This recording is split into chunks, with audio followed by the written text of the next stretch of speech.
Hi, everyone. You gotta shout, dude. Can you hear us? Yes? Okay, sorry, my bandana's falling off a little. Yes, we can. And I'm too lazy to retie it right now. But thank you for joining Quarantine Kitchen Part 6. I can't believe, or 7.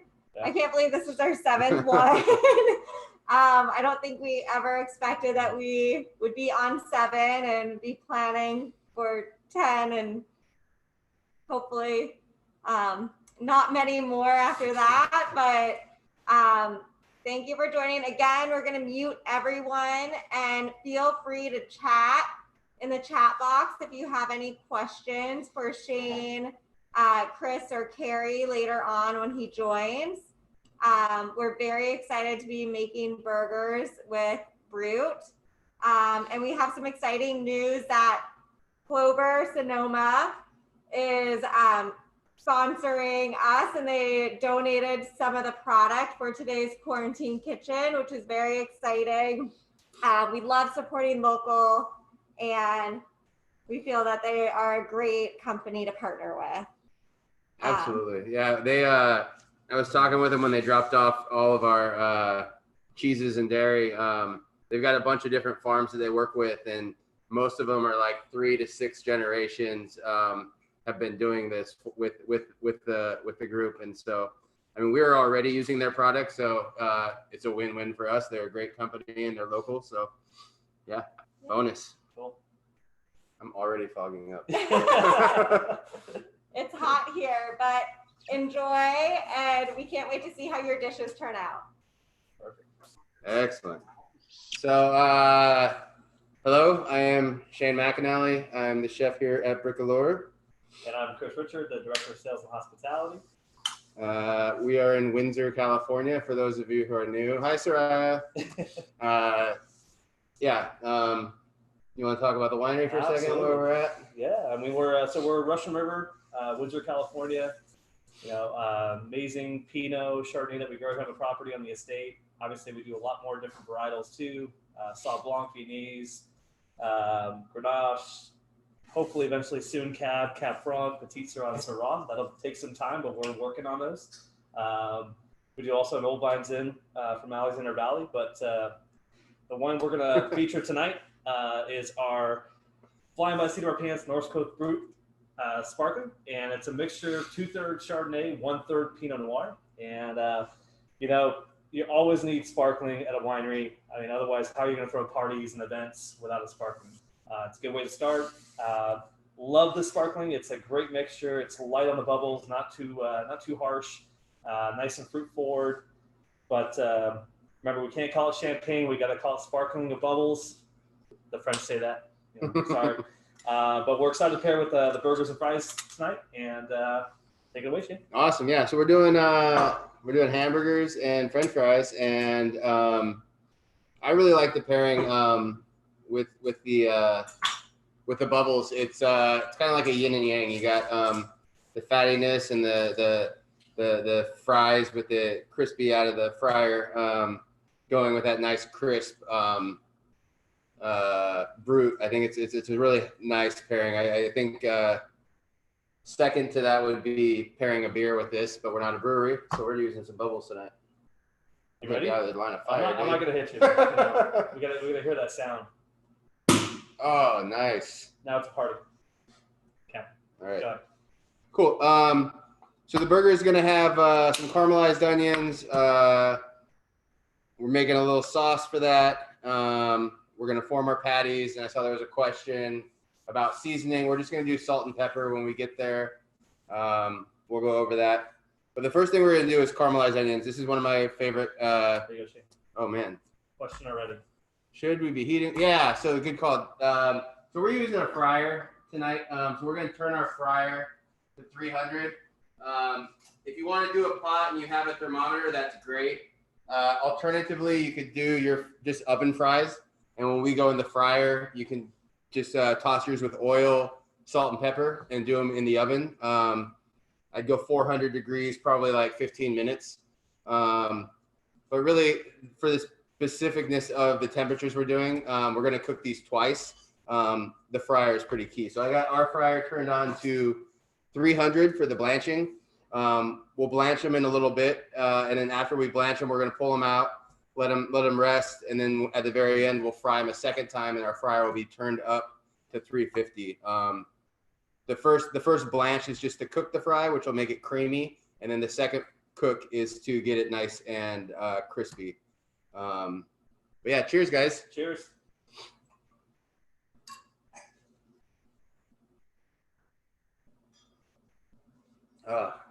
That's exactly how you're supposed to drink wine. What, spilling it all over you? Yeah, with a mask. I can't get used to that mask being pulled up. You know, it doesn't look right. I need to get a straw hole. You need a hole right here. Yeah, it kind of defeats the purpose, though. Okay, so the first thing we're doing is we're going to cut our onion for caramelized onions. Caramelized onions, I think, are often people just brown their onions and think that's caramelized. Really, what we want to do, the onion has a lot of sugar inside of it, so we're gonna slow cook it. This is gonna take most of the episode, like probably like 30-40 minutes to do it proper. So first, let's cut it, and then we'll go over how we're gonna cook it. So we're gonna cut the root end and the bottom off. So just straight down like so. Big chunk or small chunk? Just removing just the tip. Yeah, like Just that. like that. Yep. And then we're gonna cut it in half. Vertically. Ooh, I got a stinker. If you have any brown spots on the inside, just ditch it. You got a good one. And then we're gonna take the skin off and just discard all that.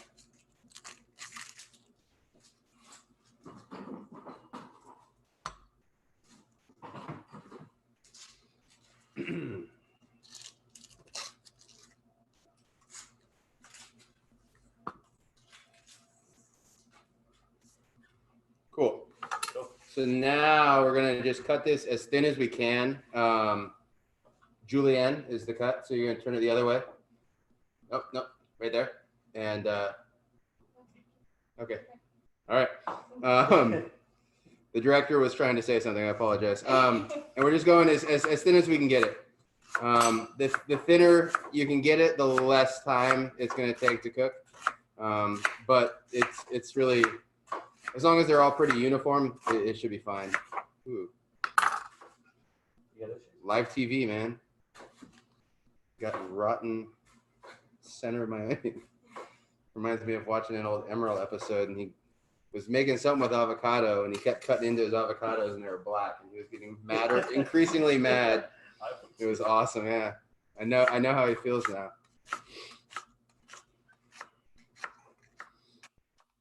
I'm just gonna do the same with the other half. Nice and thin. Hey Joe, can you grab me a couple bowls? Right, just a couple plates, like 4 plates like this, please.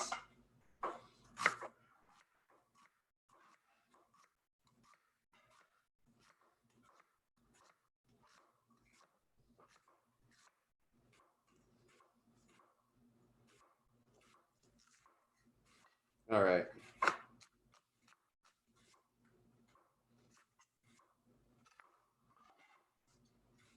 That's pretty good, Chris.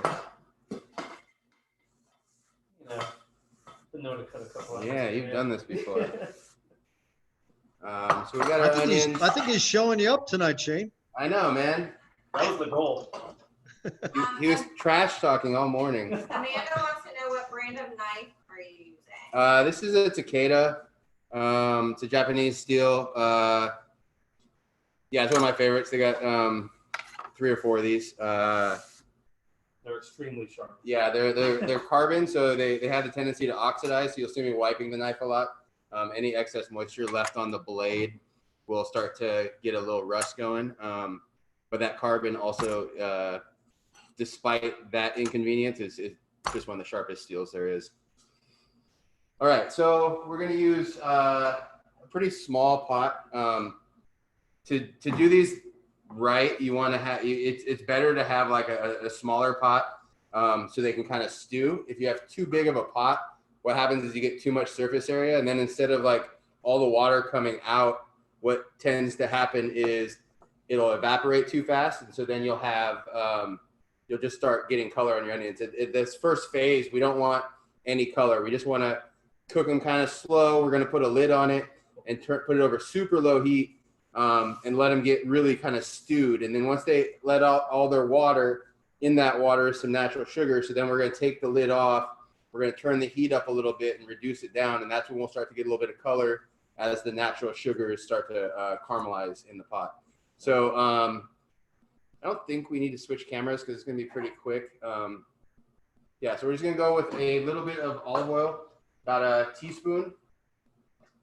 We're going to put that over to start like medium, about medium, and we're going to stir it. And then as soon as we stop stirring it and put the lid on, we're going to turn it way down. So it doesn't need to get super hot. So we can go ahead and put the onions in now. And I'll kind of come over to the camera and show you where we're at before we put the lid on. This first phase, we're going to be stirring pretty frequently, just with like a spoon.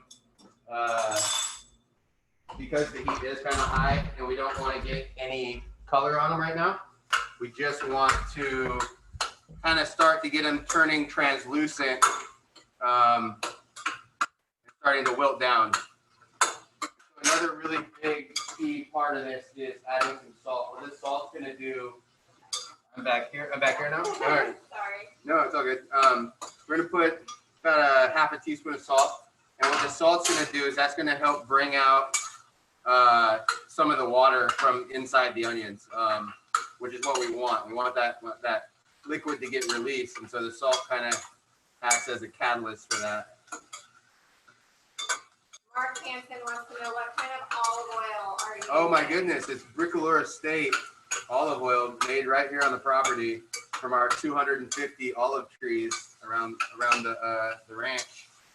If you want some, get it now. We're running low. Yeah. Like I said, we're not trying to get too much color. So if you see any color on your onions, your heat's probably a little too high and just turn it down. We're just trying to wilt them down a little bit over a medium flame right now. And then, like I said, once we see them start to turn from white to translucent, then we're going to turn the heat way down, cover it, and then we'll check it every 5 or 10 minutes.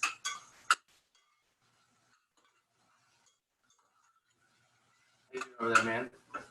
I'm doing it. How are you doing? I'm good. I don't know if it's because it's so hot outside, but I definitely am sweating a lot more today. I think it's because you missed your mohawk. Yeah. I think the mohawk It's like, cooled you down quite a bit. Yeah. I felt like it did. I'm having withdrawals. I feel like this is not the Shane I know right now. It's different. You can't trust me right now. I can't.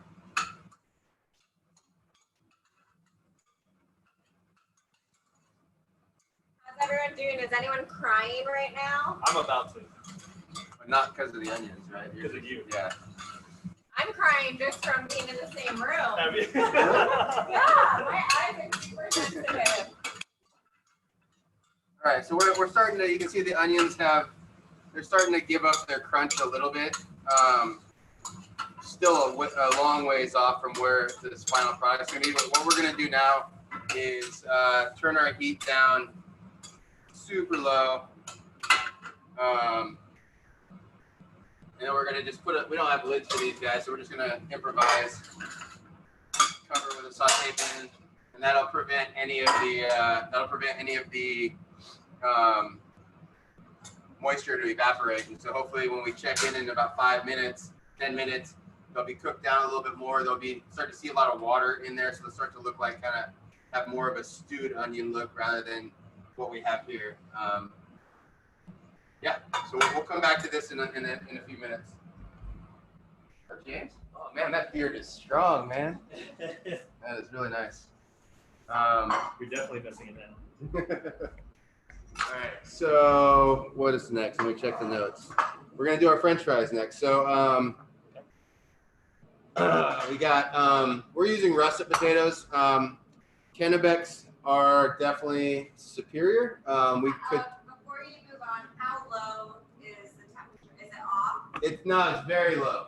It's very low. It's for us. It's about as low as we can get this one. We just want it to cook really, really slow. Perry saying Mohawk withdrawal. I'm with you, Perry. So russets are a good substitute. I gotta have a sip of Brut. I'm sorry. You can't have the one. It also helps drain all the sweat that's accumulating under my mask. So yeah, we're just gonna cut these into fries. So we kept the skin on. I just like that. It gives a little texture. We did scrub these really well. So potatoes grow in the dirt, so you want to make sure you wash them.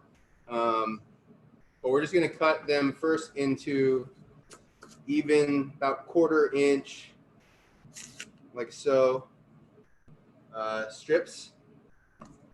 And we can kind of make piles as we go. And really, as long as they're even size, like if you like them a little bit thicker, cut them a little bit thicker. It's just important that they're all the same, so that when we cook them, they cook at the same time.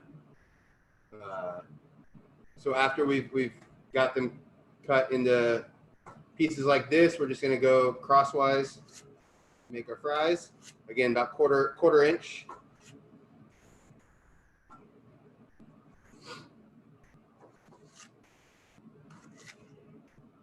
No waffle fries? No waffle fries today. So then we're gonna do the same. We got 1.5 pounds of potatoes here. Mine were a little bit smaller, so I have 4. Chris's were a little bigger, so he's got 3. Is that why? Yeah. I gotta slow myself down so I did an extra potato.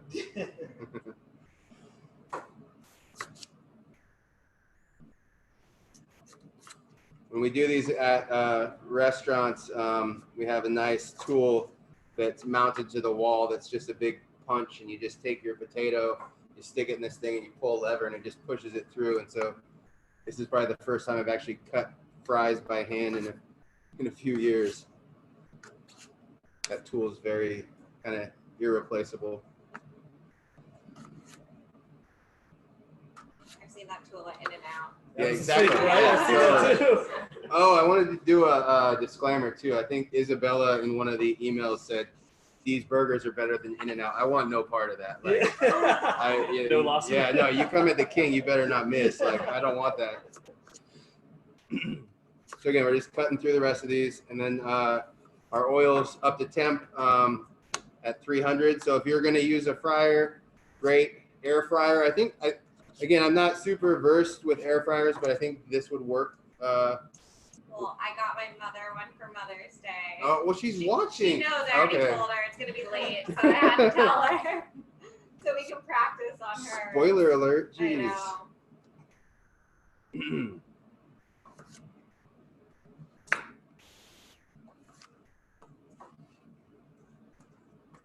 All right.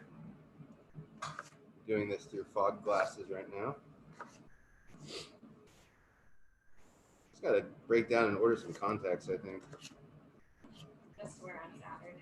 Well, I mean, every day once we get going, right? Yeah. Okay, so our fries are cut.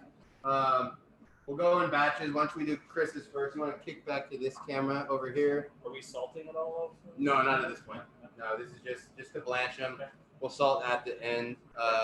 Joe, you want to bring the audio over? Right here?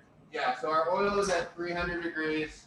Let me find my timer. I don't have it. I'll use my phone. We're going to set a 3-minute timer. If your fries are a little bit thicker, I'd go 3.5. At this point, we're not looking for any color. We're just trying to cook the potatoes. So go ahead and drop me. I got a timer going.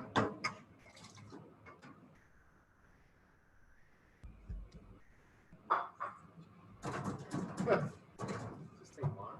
I was just saying. Yeah, it's there. You know what? Yeah, oil's not ready. We're gonna wait. So let's come back over here and look at our onions. You can see the steam starting to come up, and they're definitely starting to cook down a little bit. We have a couple of questions. Perfect.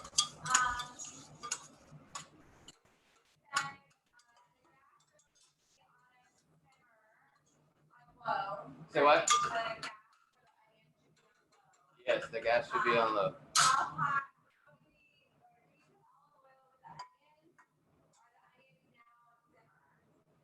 Yeah, they're on very, very low heat. There's olive oil, salt, and onions in there. And then can you also please repeat the oil instructions for the fries if you're not using a fryer? We're doing 300 degrees blanch.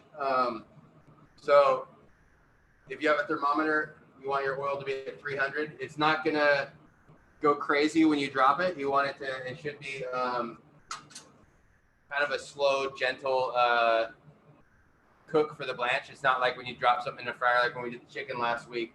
The fryer was very aggressive when we dropped it in. This is going to be 300 is a little bit lower than what we typically fry at. We're not trying to completely fry it. We're just trying to blanch it to get the potato cooked. Yeah, if you're using a pot, I would recommend a thermometer. If you don't have a thermometer, maybe the best solution would be to just do oven fries, and you could just toss them with a little bit of olive oil, salt, and pepper. Go in the oven at 400 degrees for about 15 minutes, and you should have pretty good oven fries. And then can you use a meat thermometer? Yeah, if it goes up to 300 degrees, absolutely, which it should. And then Greg Sharkey wants to know, how long do we leave the fries in the oil if they just put them in the 300 degrees? 3 minutes.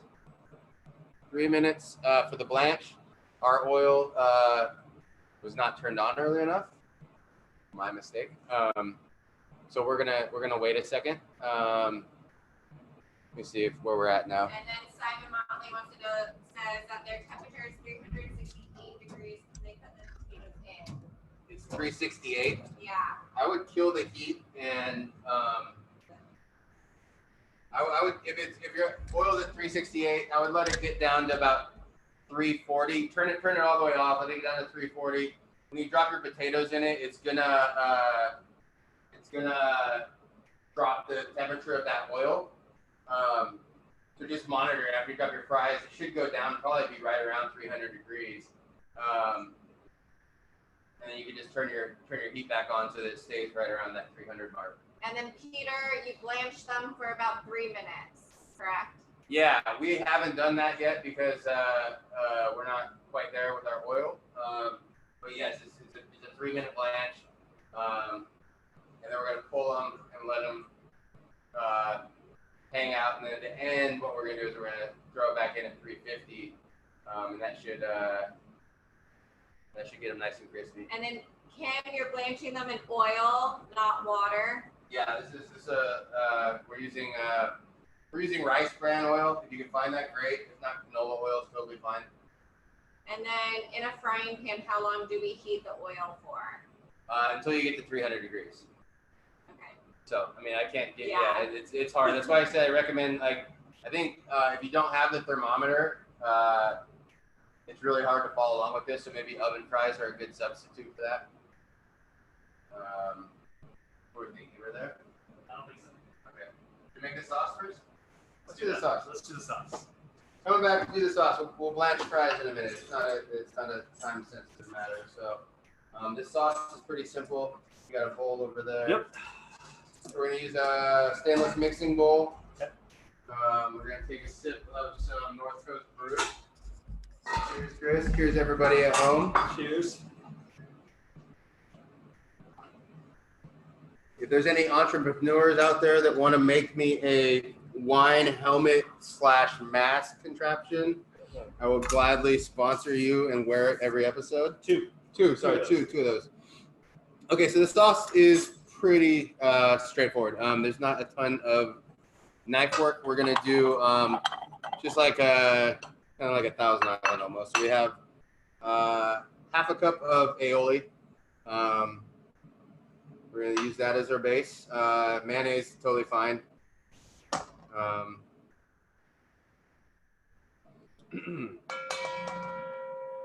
And we got 3 tablespoons of ketchup. Actually, I put 3 tablespoons in the recipe. We're doing closer to 2. If you already made it and you put 3, totally fine. You can add a little bit more of your mayonnaise or aioli if you'd like. But yeah, hindsight, I should have made that 2 in the recipe. Trying to mess everybody up. I know, man. It's a culinary curveball, dude. It's like Iron Chef. All right. And then we're gonna do a teaspoon of capers, and we have these nice little small fine capers, so we're not even gonna chop them. If you got the big ones, you can run a knife through them, or just leave it whole, however you want to do it. Capers in, and then pickles, or any sort of if you have relish. I prefer dill. I'm not a huge fan of sweet pickles. If you are, you can put sweet pickle in there. But we're gonna cut these. This is a pretty large pickle. We're doing about half of it, so like 2 spears. Just gonna cut them in thin strips. All right, and then we're gonna go back, cut those into long, thin strips. We're just gonna try and get a nice fine dice on this so that it's about the same size as those capers.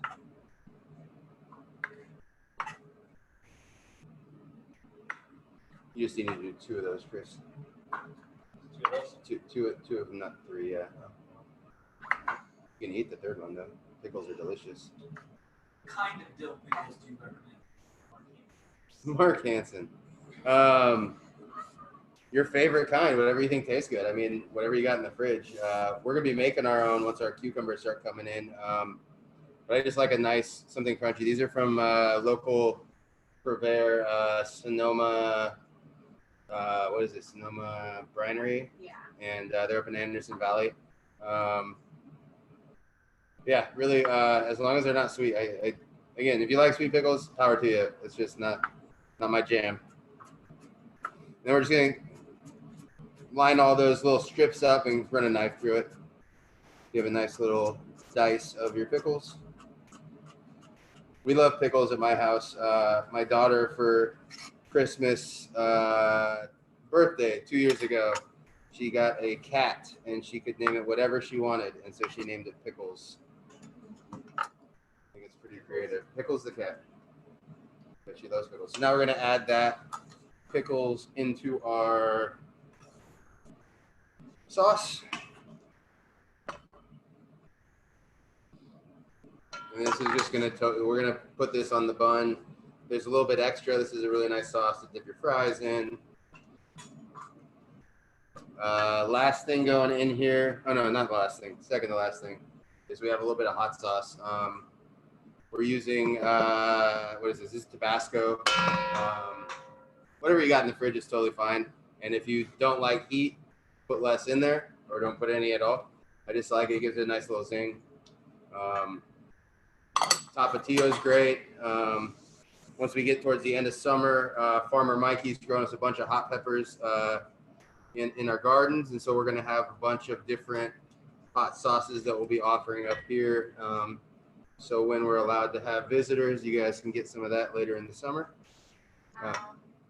We got Really quickly, how are the onions supposed to look right now? Can you just yeah, take you it want- over and show? Sure.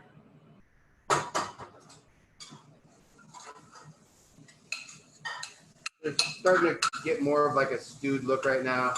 Definitely have lost the white and are more of a translucent. Getting a little bit of color on the bottom because I forgot to check, so thanks for the reminder. Thanks, Terry. Yeah, Terry's the man. But yeah, so we're getting closer. Still a little ways out. I'm gonna turn my heat down, and then we'll come back to these in a little bit. And then Terry also wants to know, for non-mayo fans in the family, in the Zoom, what are some substitutes? Whatever you like. I mean, I've had avocado mayo and it's really good. yeah, smashed avocado is great Yeah. on burgers. Or olive oil mayo. That's still Have you mayo had though. that? Oh Mayo. yeah, that is it. No. Don't listen to me.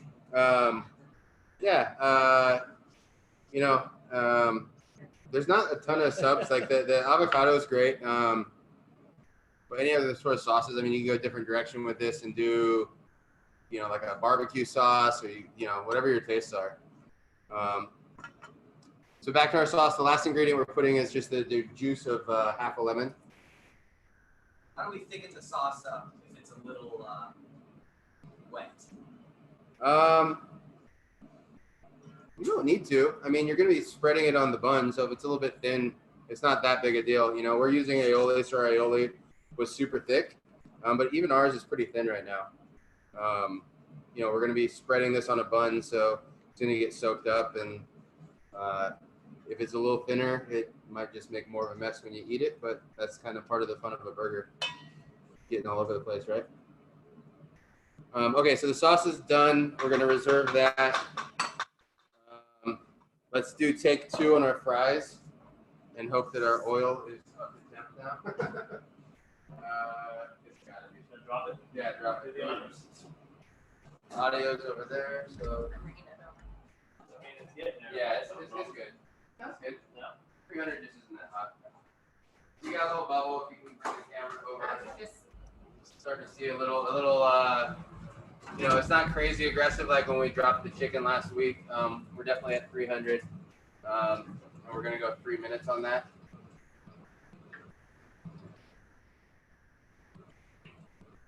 You want to grab a couple of the passion trays? So what this is doing is just cooking the potato.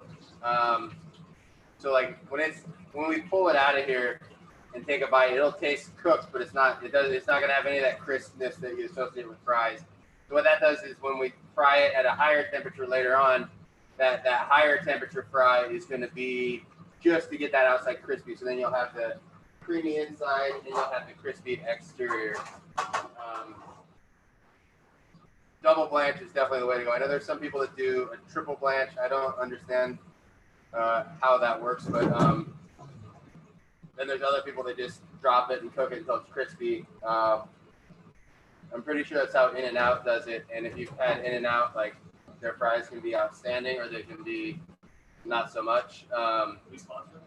No, We keep saying no, it's a throwdown, dude. Okay, I'm just putting it out into the universe, you know. They might have us on burgers, but we'll definitely have them on I'd burgers. love to have, I mean, I'm not going to say it. I'm gonna get that. I just saw the email and it said better than In-N-Out. And it's like, man, Is that why you're sweating? that could be part of it. So you can see, like, my fries aren't in there right now. We're just doing Chris's. The other thing about this too is if you put too much in your fryer, you're gonna drastically reduce the temperature of that oil. So that's why we're working in batches. If you're doing more than 1.5 pounds, I would recommend working in batches, just because you throw 2 pounds of potatoes, 3 pounds of potatoes into oil that's 300, you're gonna drop that down to 200 like that, and then it just throws all the timing off. Sure, might as well. Cheers. Cheers. The French fries. And honestly, I think the burger pairing with the fries is awesome. But the best part of the pairing is definitely the fries. Like the French fries and champagne are just so. Can't say good. champagne. Bubbles. Sparkling. Brut. North Coast Brut.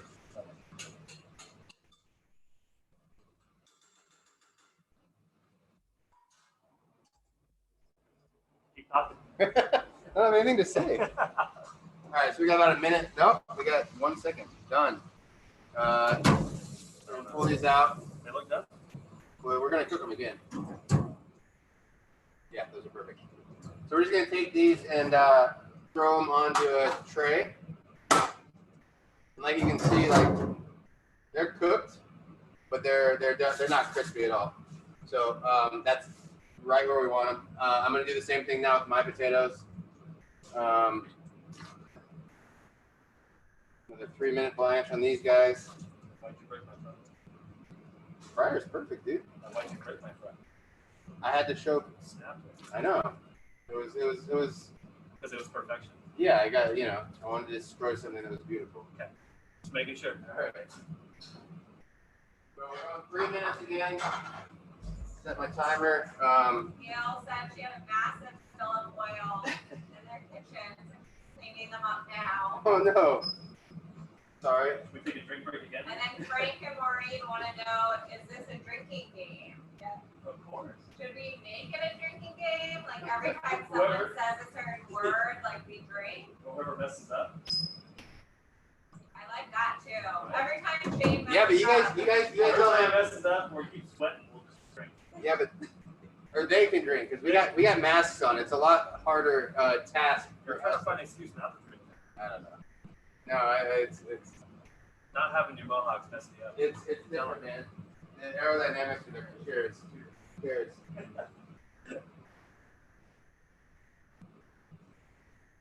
All right. So after the fries are done, we're gonna form our burgers. We're gonna get all the prep done. Get the cheese sliced. We're gonna get our tomatoes and lettuce kind of prepped up, so that we'll be all set to go. And then we'll cut to our winemaker Terry Gott. He'll tell you a little bit more about what we're drinking, and then when we come